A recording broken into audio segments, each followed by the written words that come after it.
কোটা আন্দোলন দেশের সংকটময় অর্থনীতিকে আরও ব্যাকফুটে নিয়ে গেছে বলছেন বিশ্লেষকরা। এতে মূল্যস্ফীতি নিয়ন্ত্রণ, ডলারের সংকট কাটানো আরও কঠিন হয়ে পড়ল। বহির্বিশ্বে বাংলাদেশের ভাবমূর্তি ভালো করা না গেলে বিনিয়োগেও নেতিবাচক প্রভাব পড়ার শঙ্কা প্রকাশ করছেন অর্থনীতিবিদ ও বিশ্লেষকরা। গোলাম মঈনুল আহসানের রিপোর্টে বিস্তারিত। এমনিতে দেশে অর্থনীতির অবস্থা রিজার্ভ পরিস্থিতি স্পষ্ট করছিল। নানা চেষ্টায় রিজার্ভের স্বাস্থ্য ভালো করা যায়নি। ব্যাংকগুলো ডলার সংকটে ব্যবসায়ীরা প্রয়োজনীয় এলসিও খুলতে পারছেন না।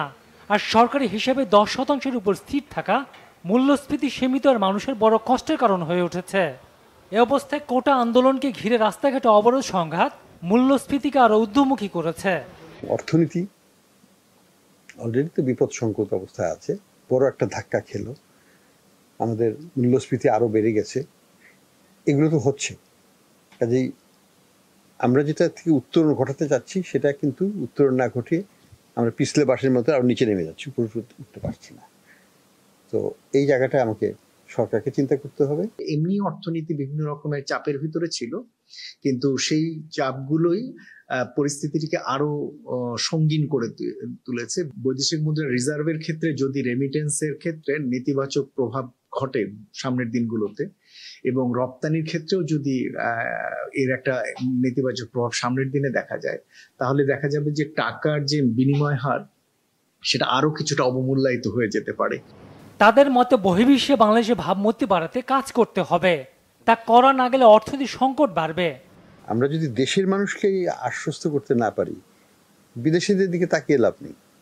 কারণ তারা কিন্তু দেশের মানুষের মনোভাবটা খুব বুঝতে পারে, জানতেও পারে। আজকালকার দিনে তো কিছু লুকিয়ে রাখা যায় না। যে ধরনের নিউজ বাইরে গিয়েছে, এটা কি মানে এই যে রিপল এফেক্ট যেটাকে বলি, একটা পুকুরে একটা পাথর ফেললে যে ঢেউটা হয়, সেটা কিন্তু পুকুরের শেষ প্রান্ত পর্যন্ত যায়।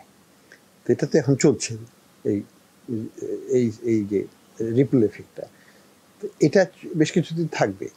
এবং সরকার হিসেবে সরকারকে এটার মোকাবেলা করতে হবে, রাজনৈতিকভাবে করতে হবে, তাদের বিভিন্ন এমবেসি থ্রুতে করতে হবে।